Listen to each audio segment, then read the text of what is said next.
எல்லாருக்கும் அன்பான மாலை வணக்கம். நான் ஒரு இன்டர்வியூ ஒன்று இப்போ லேட்டஸ்டா பார்த்தேன். ஒரு டிஎம்கே முன்னாள், அது விட்டுறேன், ஏன் முன்னாள் இந்நாள் அதெல்லாம் ஒன்றும் இல்லை. எல்லாருமே இப்ப இந்த விஜய் சிஎம் ஆனது ஒரு 20-20 டேஸ்க்குள்ள கதறல் சத்தம் இன்னும் கேட்டுட்டே இருக்கு. நான் அடங்குன்னு பார்த்தா இன்னும் அதிகமா தான் இருக்கு. ஒரு மனுஷனை ஒருத்தவன் அடிச்சா பரவாயில்ல, சுத்தி சுத்தி சுத்தி சுத்தி 4 பக்கம் இல்ல 8 திசை இருக்கு. வட திசை தென் திசை அந்த மாதிரி வந்து 8 திசை இருக்கு. 8 திசையில இருந்தும் திசைக்கு 100 பேர்னு அடிச்சா மனுஷன் என்ன பண்ணுவான்?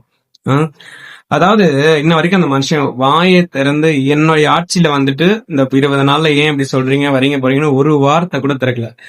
இத பார்க்கும்போது எனக்கு ஒரு சாதிச்ச சாமானியன் எழுதின கவிதை தான் ஞாபகத்துக்கு வருது.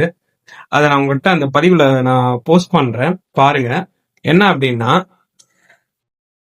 நாய்கள் குறைக்கும் என்பதற்காக சிங்கம் தனது பாதையை மாற்றிக்கொள்ளாது. ஏனென்றால் அதனுடைய பலம் என்னன்னு அதுக்கு தெரியுமா. ரெண்டாவது, அது மாதிரி யார் என்ன சொன்னாலும் உங்களுடைய குறிக்கோள்ல இருந்து பேக்கப் பண்ணிடாதீங்க. புரியுதுங்களா? ஒரு கட்டத்துல கத்தி கத்தி அவங்களே ஓஞ்சி விடுவாங்க. புரியுதுங்களா? ஆனா கத்துறது அவங்க குணம்னா அமைதியா இருந்து சாதிக்கிறது நம்மளுடைய குணமா இருக்கணும் அப்படிங்கறத அந்த பதிவு சொல்லுது. இது யாருக்கு பொருந்ததோ இல்லையோ, நம்ம சிஎம் சாருக்கு நல்லாவே பொருந்தது. கத்துற நாயங்க கத்திட்டே இருக்கட்டும், சிங்கம் சைலண்டா தான் வரும். சரிங்களா? சிங்கம் தனியா மட்டும் வராது, சிங்கம் சத்தம் இல்லாம வரும். நாய்னா குலைச்சுக்கிட்டே வரும். நன்றி. இதை பத்தின உங்களுடைய கருத்தை பதிவு பண்ணிட்டு போங்க. நன்றி.